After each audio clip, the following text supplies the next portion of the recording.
योग वशिष्ठ के सूत्रों में हम लोग यात्रा कर रहे हैं।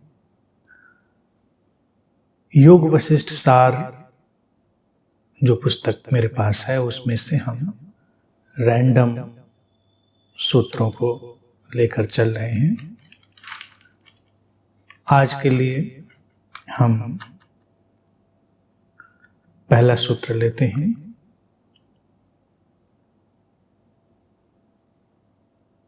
योग वशिष्ठ का सूत्र कहता है, when pots etc. are broken, the space within them becomes unlimited. So also when bodies ceases to exist, the self remains eternal and unattached. The self is more extensive than space. It is pure, subtle, undecaying, and auspicious. As such, how could it be born and how can it die? अर्थात सूत्र कहता है कि जैसे बर्तन इत्यादि जब टूट जाते हैं तो उनके भीतर का जो आकाश है, जो खालीपन है, वो असीमित हो जाता है। इसी तरह से जब शरीर समाप्त होते हैं अर्थात मृत्यु होती है और शरीरों के समापन पर केवल आत्म चैतन्य बचता है, जो कि चिरंतन है और असंप्रक्त है, कहीं भी अटका हुआ नहीं है। ये स्व सेल्फ शब्द उपयोग किया, स्व कहें, उसको चैतन्य कहें, कोई भी शब्द हम उपयोग कर सकते हैं। तो कहते हैं कि ये जो स्व है, ये चैतन्य है, ये अत्यंत विस्तृत है, ये आकाश से भी अधिक विस्तृत है, ये शुद्ध है, सूक्ष्म है, अक्षय है, पवित्र है। और ऐसा जो स्व है वो कैसे जन्म सकता है और कैसे इसकी मृत्यु हो सकती है, अर्थात कैसे उसका अंत हो सकता है।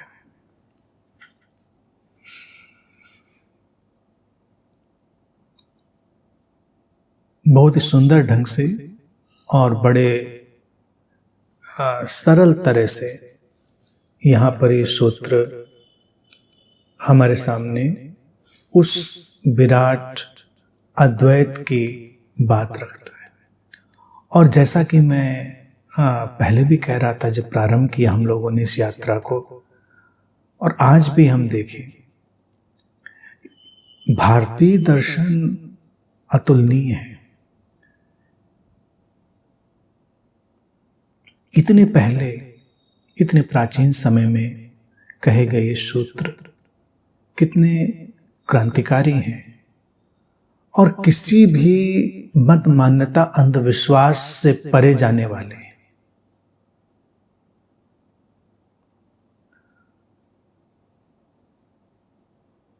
और धारणाओं को सपोर्ट करने वाले नहीं हैं। अब जब इन सूत्रों को देखें, इनकी शुद्धता को देखें, योग वशिष्ठ जैसे सूत्रों को, तो किसी भी साधक को ये बात समझ लेनी चाहिए कि बहुत सारा जो आयोजन है हमारा कॉन्सेप्ट्स का, जो बाद में हमारे सामने रखा जाता रहा इस यात्रा में, तो वो कई कारणों से जोड़ा गया हो सकता है। कुछ कारण तो ये हो सकते हैं कि स्वस्थ कारण है कि किसी साधक को सहयोग देना है, अलग अलग मानसिक स्तर के लोग खोज में होते हैं, अलग अलग समझ का स्तर होता है, तो अलग अलग ढंग से लोगों को सहयोग दिया जाए। और कुछ न्यस्त स्वार्थों वाले कारण भी हो सकते हैं, जब लोगों में अंधविश्वास डालने हो, उनको मैनिपुलेट करना हो, तब भी कुछ कॉन्सेप्ट उपयोग कर लिए जाते हैं। अब यहां पर ये सूत्र कहता है कि जैसे कोई बर्तन, कोई भी बर्तन हो, बर्तन हम कहेंगे किसको? जिसके भीतर आकाश हो, स्पेस हो, खालीपन हो। बर्तन के भीतर वो स्पेस है, वो खालीपन है, तभी वो बर्तन है। अगर वो खालीपन नहीं है उसके भीतर, तो फिर बर्तन भी नहीं रहा, फिर तो वो कोई ठोस वस्तु हो गई। तो ये जो खालीपन बर्तन के भीतर है, और बर्तन जब टूट जाए तब क्या होगा? वो जो खालीपन है वो उस विराट खालीपन में मिल जाता है, शाश्वत हो जाता है, और वो हमेशा शाश्वत ही था। बीच की दीवार उसमें जो खड़ी है बर्तन की, ऐसा नहीं उसने उस बर्तन के आकाश को बाहर के आकाश से बांट दिया है, नहीं, हमको ऐसा दिखाई दे रहा है बस। It appears but it is not true। वो एक ही है।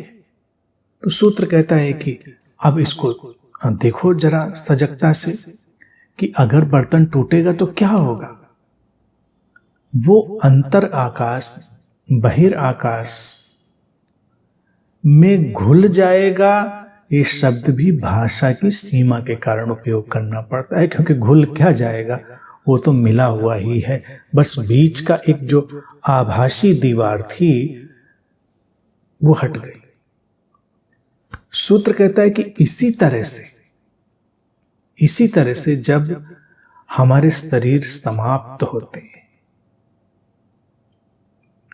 जब हमारे शरीर समाप्त होते हैं तो जो स्व है वो भी उस शाश्वत का हिस्सा हो जाता है। वो जो स्व है, सूत्र कहता है वो इटर्नल और अनअटैच्ड बना रहता है।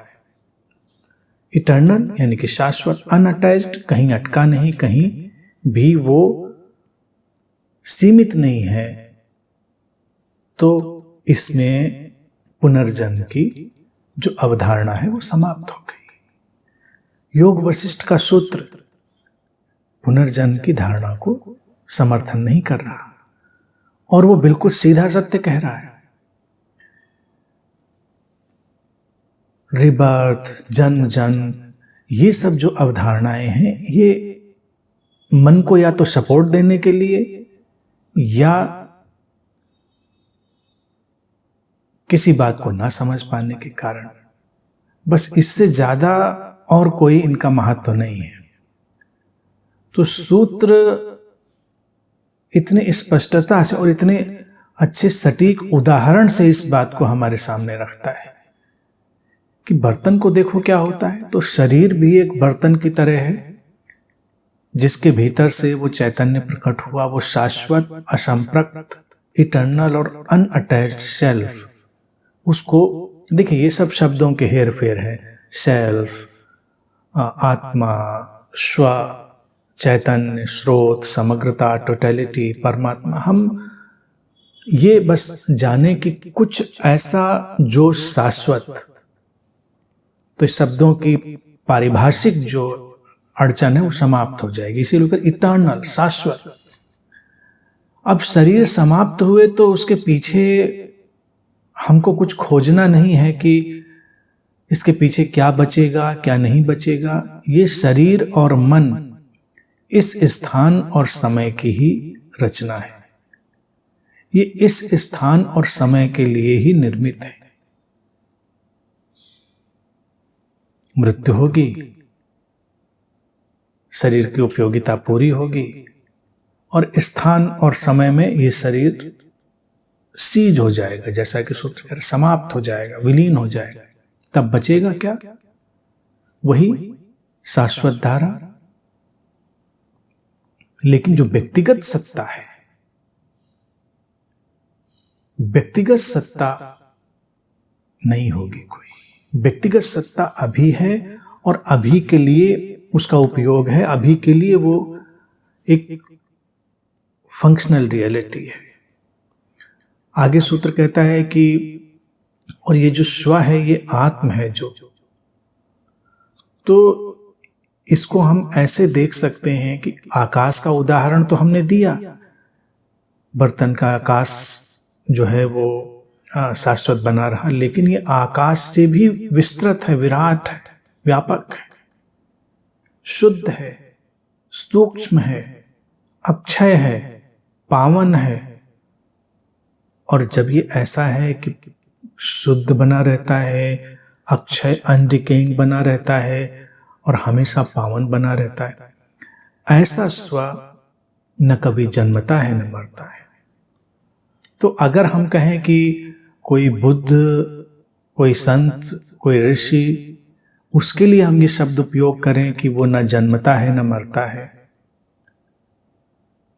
तो इस बात का कोई विशेष महत्व नहीं है, क्योंकि योग वशिष्ठ कह रहा है ये तो शरीर और वो जो सत्ता है चैतन्य की, उनका गुणधर्म ही है। शरीर तो सबका आता है और जाता है, बाहरी दीवारें तो जो बनती हैं वो गिरती ही हैं, वो गिरेंगी ही। बाहरी दीवारें बनी ही गिरने के लिए हैं, तो वो गिर जाएंगी, लेकिन जो पीछे शेष रह जाएगा वो वही स्रोत होगा, अक्षय अनडिकेइंग, जो कभी समाप्त नहीं हो रहा होगा। जो कभी समाप्त नहीं हो रहा होगा वही पावन भी है, पवित्र भी है। पावन और अपावन के भेद को यहां पर सूत्र बड़े ही अच्छे ढंग से हमारे सामने रख देता है। हम उसको कहीं भी लगा लें, क्या पावन है जीवन में? वही जो सूक्ष्म है, अनडिकेइंग है, जिसकी न जन्म होता है जिसका, न जिसकी मृत्यु होती है। आकाश निकटतम उदाहरण है, क्योंकि जब हम आकाश को देखते हैं तो वो निकटतम उदाहरण के रूप में हमारे सामने आता है बात को समझाने के लिए। सूत्र ने इसको कह दिया कि ये जो स्व है वो उससे भी विस्तृत है, और ये प्रज्ञा भारतीय दर्शन की अप्रतिम है। अगर हम देखें, अप्रतिम है, क्योंकि जब इस मानवीय जीवन की संरचना के लिए हम तत्व विज्ञान की बात करते हैं तो हम कहते हैं कि 5 तत्वों से शरीर बना है, और उन 5 तत्वों में एक तत्व हम आकाश को भी डाल देते हैं, यानी कि वो हिस्सा है इस संरचना का। और जो स्रोत है वो इस सबके परे है, इस सबके परे है। अब वो अनिर्वचनीय, अव्याख्य हो जाता है। आकाश खालीपन है, शून्यता है, लेकिन फिर भी वो हमको महसूस होता है कि कुछ है। जैसे हम इस कमरे में चारों तरफ देखें तो दीवारें भी दिखेंगे, खालीपन भी हमको महसूस होगा। लेकिन ये सूत्र बहुत गहरी बात कह रहा है। वो कह रहा है कि वो स्रोत की जो गुणधर्मिता है, जो क्वालिटी है, वो हमारी पकड़ में आती ही नहीं। वो अनंत संभावनाओं की पृष्ठभूमि है, फील्ड ऑफ ऑल पॉसिबिलिटीज है।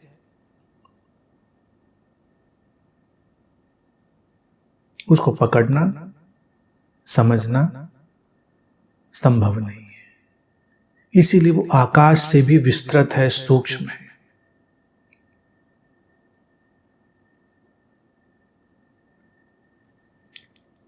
विज्ञान जिसकी परिकल्पना करता है कि कुछ ऐसी नथिंगनेस जिससे गैलेक्सीज निकल जाती हैं, जिससे ये सब फैलाव हो जाता है,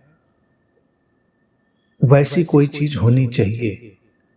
भारत में उसी को हम सोर्स कह रहे हैं, जो एक स्टेट ऑफ नथिंगनेस है। वो है ही नहीं और है इनएक्सप्रेसिबल हो गया, अनिर्वचनीय हो गया। और सबके भीतर वो सत्ता है, होना, ना होना और होने और ना होने के पार की एक अवस्था सभी के भीतर है। तो हम क्या होता है, जब इस यात्रा में होते हैं तो दो स्थितियां अनुभव करते हैं। कभी कोई व्यक्ति इंटेंस प्रेजेंस अनुभव करता है, जिसकी मैं लगातार बात करता हूं कि वो प्रेजेंस मैनिफेस्टेशन है, अभिव्यक्ति है उसी स्रोत की, बहुत शुभ है, सुंदर है, उसको महसूस किया जाए। लेकिन फिर उसी उपस्थिति को अनुभव करने वाला साधक, हालांकि जो उसको निरंतर अनुभव करने लगा है वो अब सिद्ध हो चुका है, वो फिर एब्सेंस को भी अनुभव करता है, अपने ना होने को। बोल रहा है, सुन रहा है, उठ रहा है, बैठ रहा है, खा रहा है, पी रहा है, और उसके भीतर एक नया आयाम प्रकट हो गया है, ना होने का। उसको पता ही नहीं होता उसको कि होना जैसा भी कुछ है वो नहीं है जैसा हो गया है, एब्सेंट। ये भी सकारात्मक अवस्था है, ये नकारात्मक नहीं है। नकारात्मक होती है लोनलीनेस,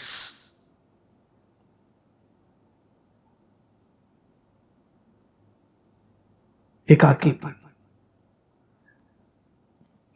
वैसा मिलता जुलता सा कुछ भाव होता है। इसको थोड़ा सा अगर हम देखें, हालांकि कोई भी उदाहरण सटीक नहीं होता है, कोई भी उदाहरण, हमेशा ध्यान रखें। इसीलिए सूत्र में बात कह के फिर उसको कुछ और जोड़ दिया, ऐसे ही। और भारतीय दर्शन की वैज्ञानिकता देखिए, सामने जैसे आसमान में विज्ञान कहता है कोई तारा अपनी पूरी युवावस्था में है, तो उसकी जो होने की स्थिति है वो हमको बड़ी अच्छे से पकड़ में आती, प्रकाशित है, उसकी उपस्थिति हमको पता चलती है, प्रेजेंस। और फिर वही तारा एक दिन अपनी सारी जो उसकी बुनावट है उसको समेट कर समाप्त हो जाता है। जिसको कहा ना, जब शरीर सीज हो गया, तो ऐसे कोई तारा जब उसकी एग्जिस्टेंस सीज हो गई तो बनता है ब्लैक होल। अब ब्लैक होल एक कंसेप्ट है विज्ञान का, ये भी ध्यान रखें, उसको भी समझा जा रहा है निरंतर। अब ब्लैक होल एब्सेंस हो गई, उस तारे की एब्सेंस हो गई, लेकिन वो इतनी प्रचंड है, इतनी मैग्नेटिक है कि उसके भीतर से प्रकाश भी नहीं गुजर सकता। तो एक साधक के जीवन में ये दो अवस्थाएं आती, पहली इंटेंस प्रेजेंस, और जब इंटेंस प्रेजेंस को वो जी लेता है पूरी तरह, तो एक आती है इंटेंस एब्सेंस।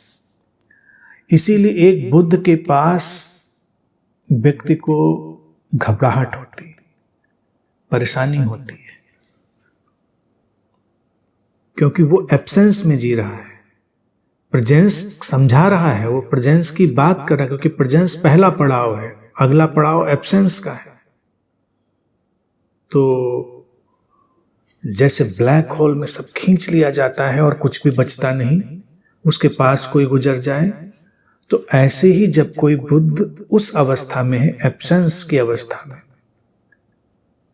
तो उसके पास लोगों को भय लगता है, क्योंकि उनको लगता है वो चाहे अनचाहे कुछ मिट रहा है, खत्म हो रहा है, क्योंकि वो धारणाओं का जगत और उनके भीतर का स्ट्रक्चर, जो संरचना है, वो टूटेगी, विलीन होगी, क्योंकि सब इंटरकनेक्टेड संरचनाएं हैं। तो इस चीज की ना कोई प्रारंभ है ना समाप्ति है। सूत्र कह रहा है न मृत्यु है न जन्म है, वो अक्षय है। तो दो अवस्थाएं, लेकिन फिर क्या है, एक तीसरी बात आती है। एक बुद्ध के जीवन के तीन पड़ाव, प्रेजेंस, एब्सेंस और बियॉन्ड प्रेजेंस एंड एब्सेंस, तब एक विचित्र सा ठहराव है। होना और ना होना, उसके होने में प्रचंड आकर्षण होगा और होने का कोई दबाव नहीं होगा। उसके ना होने में भय होगा, लेकिन गहनतम प्रशांति, गहरी शांति होगी दोनों के पार। तो वो अवस्था अनिर्वचनीय है और वो हमेशा रहती है। उसी से सब कुछ निकलता है, उसी से सब प्रकट होता है, लीन हो जाता है। तो कितने अनूठे ढंग से इस सूत्र ने उस शाश्वत सत्ता का हमारे सामने सारा जो संरचनात्मक और अवधारणात्मक ढंग है, कंसेप्चुअल और स्ट्रक्चरल, उसको रखा। और इसको समझते ही पुनर्जन्म की सारी अवधारणा कैंसिल हो जाती, निरस्त हो जाती है। क्योंकि जब वो शाश्वत ही रहा तो कुछ न गया न कुछ आया। शरीर बना मिटा, बर्तन बना टूट गया। अब बर्तन टूटने के बाद फिर बर्तन का पुनर्जन्म। शरीर मन की संरचना तो शरीर मन विलीन, और जो एसेंशियल आवश्यक था वो उस एसेंशियल में विलीन हो गया। बस इतना ही रहता है। तो ये सोचो, वशिष्ठ ऋषि भगवान श्री राम से कह रहे हैं इतने पहले, और इतनी सटीक, रेडिकल, रिवोल्यूशनरी बात।